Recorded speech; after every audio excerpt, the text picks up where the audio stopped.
puedan sonreír en medio de la muerte, en plena luz. Hasta ante el rostro de la muerte, luchar con una sonrisa, como lo está haciendo mi papá en la ciudad de Nueva York. Muchísimas gracias a los amigos y amigas que han estado pendientes de la salud de mi padre, y a ellos les digo que él sigue firme con fe en Dios, luchando contra un diagnóstico de muerte, luchando por su vida, pero como él mismo ha manifestado, ningún diagnóstico está por encima de la voluntad de Dios. Larga vida, mi papá, te amo. Que Dios nos bendiga a todos, y a ese Dios misericordioso, lleno de amor y todopoderoso, le damos las gracias por permitirnos estar acá, en la emisora más escuchada de la República Dominicana, Sol 106.5 FM, junto al Dream Team de la Comunicación Nacional, en el programa más influyente del fin de semana. Particularmente pienso que este es el mejor programa de análisis sociopolítico que tiene nuestra generación. Ojalá nos tengan un poquito más a menudo en los días de la semana. Es algo por lo que vengo abogando desde hace tiempo ya, a este equipo del Sol de los Sábados.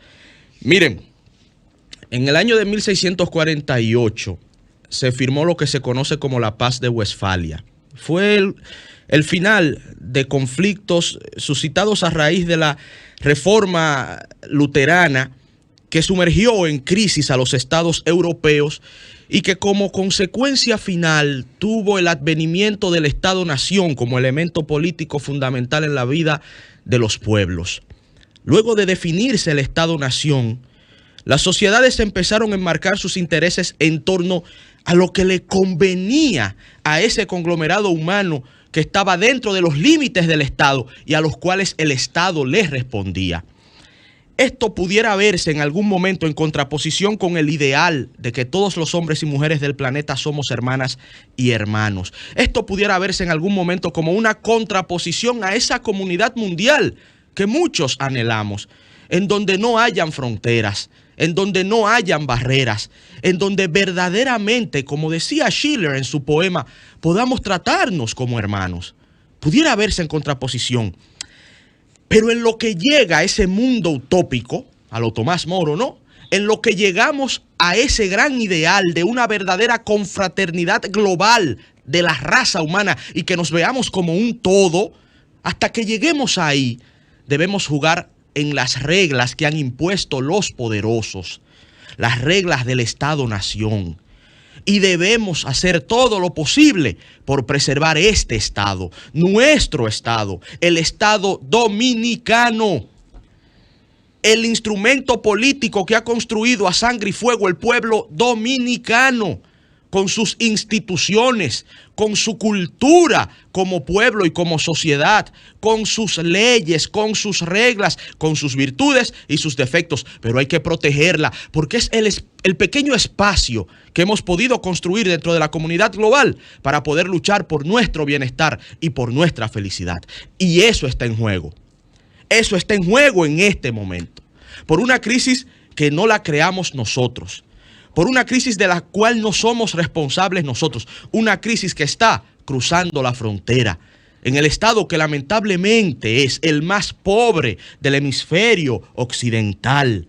Una pobreza que no la podemos ver como la pobreza de América Latina. No podemos ver la pobreza de Haití como la pobreza de Honduras, como la pobreza de Venezuela, que tienen otros factores y otra historia y que tienen otras potencialidades de desarrollo. La pobreza de Haití no puede ya ni verse como la pobreza africana. Muchas veces se habla de Haití como un enclave africano en América. No, no, no. Esas naciones muy pobres africanas tienen amplios recursos naturales y tienen otras condiciones que pudieran coadyuvar a mayores posibilidades de desarrollo. La pobreza haitiana es la más abyecta de Occidente. Es una pobreza en donde ni siquiera tienen agua potable. Es una pobreza con la destrucción total de sus recursos naturales. Ahí no hay oro, ahí no hay cobalto, ahí no hay cobre, ahí no hay diamante, ahí no hay nada. Ahí no hay capital físico ni capital humano sobre el cual uno poder plantear una base de progreso y desarrollo futuro. Esa nación necesita el apoyo de la comunidad internacional. ¿Y cuál ha sido el mensaje de la nación más poderosa en toda la historia de la humanidad? Que como procónsul del Imperio Romano de aquellos tiempos, de hace 2000 años, Como procónsul de los más poderosos, viene el subsecretario de Estado de los Estados Unidos, Todd Robinson, y dice que ni los Estados Unidos ni la comunidad internacional va a ir al rescate de Haití, que tienen que ser los haitianos quienes resuelvan los problemas de su país. Pero señores, ¿cómo usted le pide a una nación que tiene más del 80% de su población en pobreza extrema? ¿Cómo usted le pide a una nación que es un estado a todas luces fallido, que está repleto de bandas como el famoso barbecue, que controla grandes territorios de Haití, en donde la policía y el gobierno no pueden entrar porque ese señor es el que manda, como un señor de la guerra, un warlord, como dicen los ingleses?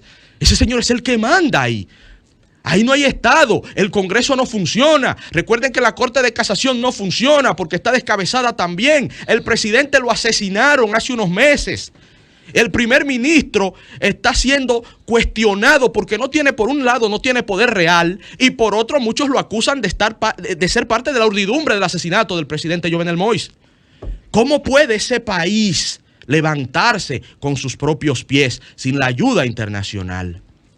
Miren, yo no creo en teorías de conspiración. Yo creo en realidades y en datos y en hechos comprobables. Y los hechos comprobables son que la comunidad internacional, los Estados Unidos, Canadá y Francia, que sí tienen cuota de responsabilidad en la tragedia haitiana, los han abandonado. Ese es un hecho, esa es una realidad. Y esas palabras del señor Robinson, subsecretario de Estado de los Estados Unidos, lo confirman. Y entonces viene la pregunta lógica. Si la comunidad internacional no se hace cargo de Haití, si los Estados Unidos dicen de manera prepotente y arrogante que no tienen que ver en eso, y hablan en nombre de la comunidad internacional, la policía del mundo, los procónsules de Roma, se abrogan el derecho de hablar en nombre del mundo diciendo, no, el mundo no va a ayudar a Haití, es Haití que tiene que ayudarse a sí mismo. Entonces, ¿quién va a ser ante el drama sine qua non que vive, la tragedia permanente que vive ese pueblo? ¿Quiénes los van a ayudar? Oh, señores, ¿qué ustedes creen?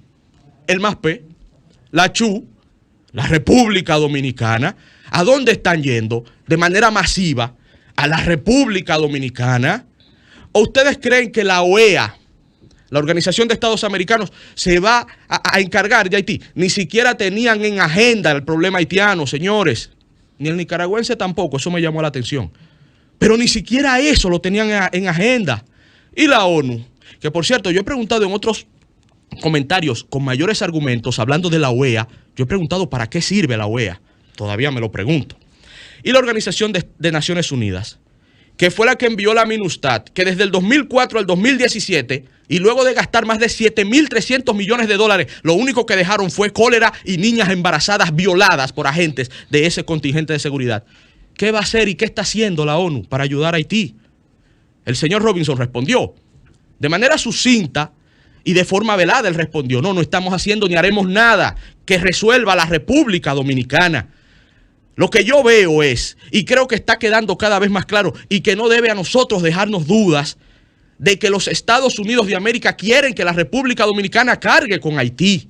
La comunidad internacional quiere que la República Dominicana cargue con Haití, porque como somos los que estamos más avanzaditos, ellos creen que podemos tomar ese problema, solucionarlo y de una o de otra manera estos dos estados convivir o un estado fusionado. Yo no sé cuál es el plan real al final, pero lo que yo sí sé es que ese camino llevaría, como lo decíamos a inicios del programa, a tener, en vez de una República Dominicana en franco vía de desarrollo y un Haití colapsado, a tener dos estados colapsados.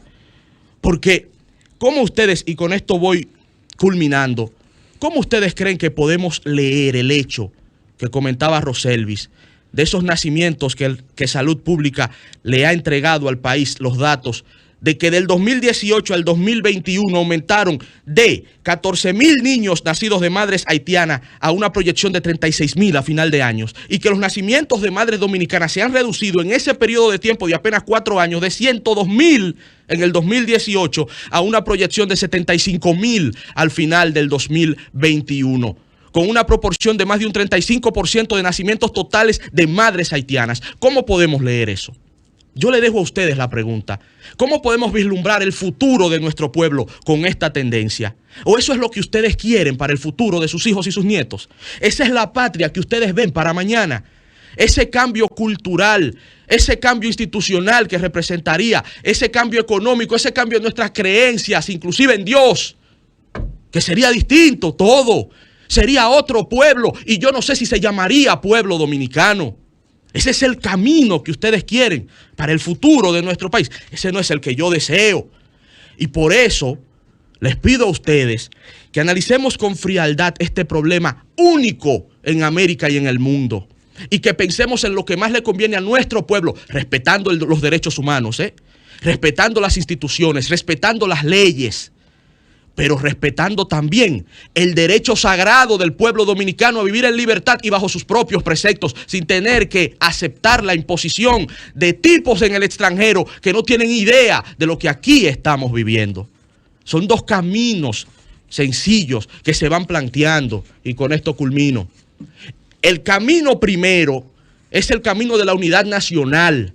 El camino de apoyar al presidente Abinader con las acciones que está cometiendo, que hay algunas cosas que se pueden afinar en el camino, pero que yo lo que creo es que se deben fortalecer, que si son 12,000 soldados que enviaron a las fronteras, deben ser 20,000, con unidades sofisticadas y logística bien aceitada para preservar el territorio y la integridad del pueblo dominicano. Ese es el camino primero. O el segundo camino, el camino de los traidores, que ni les interesa ni entienden la historia de su pueblo, que se venden por cheles y se arrodillan ante intereses extranjeros, y que viéndolo o no viéndolo, si de ellos fuera, la República Dominicana tendría un futuro de sumisión, de abyección y del retiro total de nuestros valores y de la enorme gracia de nuestro pueblo que Dios bendijo. Yo creo que vamos a elegir el primer camino, y creo que en ese camino va el gobierno y debemos apoyarlo, porque, señores, Dios bendijo a este pueblo. Yo tengo fe en el futuro del pueblo dominicano y yo sé que seguiremos avanzando. Cambio y fuera.